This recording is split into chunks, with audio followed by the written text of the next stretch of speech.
অব্যাহত ভাঙনে নদী গর্ভে বিলীন হয়ে গেছে কুড়িগ্রামের উলিপুর উপজেলার বেগমগঞ্জ ইউনিয়নের বেশিরভাগ জায়গা। এ বিষয়ে বিস্তারিত জানাতে যুক্ত হচ্ছেন আমাদের সহকর্মী জুয়েল রানা। জুয়েল, ভাঙন রোধে সংশ্লিষ্ট কর্তৃপক্ষ কোনো পদক্ষেপ নিয়েছে কিনা বিস্তারিত নিয়ে জানা।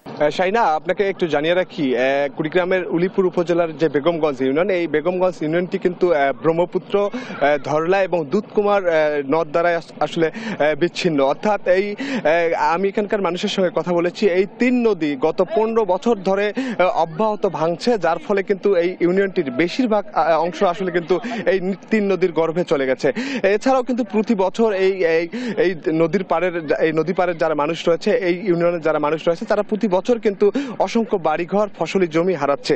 আপনাকে যদি দেখাতে চাই, আমি এই মুহূর্তে রয়েছি এই বেগমগঞ্জ ইউনিয়নের মোল্লারহাট এলাকায়। এখানে কিন্তু দেখছেন যে বর্ষা শুরুর আগেই কিন্তু ভাঙন শুরু হয়েছে, যার ফলে কিন্তু এখানকার মানুষ আতঙ্কিত হয়ে পড়েছে। এছাড়া আপনাকে জানিয়ে রাখি, এই একটি মোল্লারহাট যেটি বাজার রয়েছে, যে ঐতিহ্যবাহী একটি হাট রয়েছে, সেটি কিন্তু হুমকির মুখে রয়েছে।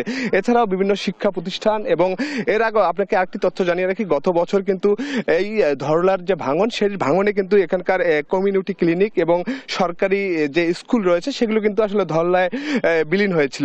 এছাড়াও আপনাকে আরেকটি তথ্য জানিয়ে রাখি, এই ভাঙন রোধে কিন্তু এই বেগমগঞ্জবাসী কিন্তু বিভিন্ন দপ্তরে যোগাযোগ করেও আসলে কোনো আশ্বাস না পাওয়ার কারণে কিন্তু তারা আজ প্রায় 11টার দিকে কিন্তু প্রায় শত শত মানুষ কিন্তু এই নদীর পাড়ে আসলে মানববন্ধন করেছিল।